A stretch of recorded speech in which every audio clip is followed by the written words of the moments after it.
Hey, what's up, guys? I want to break down the hollow body position for you guys because it's sort of the basis of a lot of core movements, pulling movements. It's really important to understand what it means and how you can find that position. So there are a lot of variations. I'm going to show you a couple variations that you can use, but I really want you to think about being in a position where you're really feeling that your core is engaged. And if you're not feeling that and you're feeling low back, you're probably not finding the hollow body position. So here's the first and simplest way to find it, is just doing an upper body hollow. And this can be really challenging for a duration of time if you create as much tension as possible. So I'll start with my heels down. I'm gonna lay on the ground.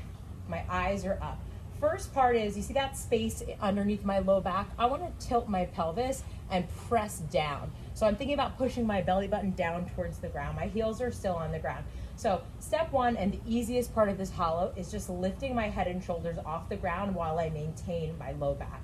So I'm gonna keep my eyes up, my arms down, and I'm gonna think about lifting from my core to get my shoulder blades off the ground. Now, my palms are up and I'm reaching towards my feet. This right here, holding this position for a duration of time, can be very, very challenging.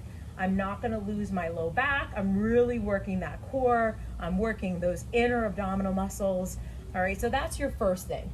Now, the further your limbs get from the core, the harder the movement is, meaning your arms extending, your legs extending, that will make it harder. So if I wanna take this simplest form and make it a little bit more challenging, I'm gonna lift one leg and extend it out. I'm gonna try to keep my eyes on the ground, keeping space between my chin and my chest, and that core, that low back is pressed against the ground, all right? Step two is you can take one arm, maybe that opposite arm, and reach it out. Now you're finding that cross body core tension, all right? This is a little bit more challenging than just the leg.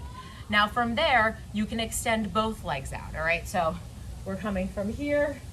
Make sure you're owning it in this position first, then you're extending both legs out.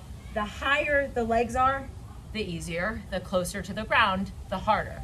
All right, so I want you to think about these different variations, arms reaching and legs reaching being the farthest distance from your core and the most challenging. But what you want to avoid doing is losing that low back and kind of losing all the benefit of what the movement is intended to do.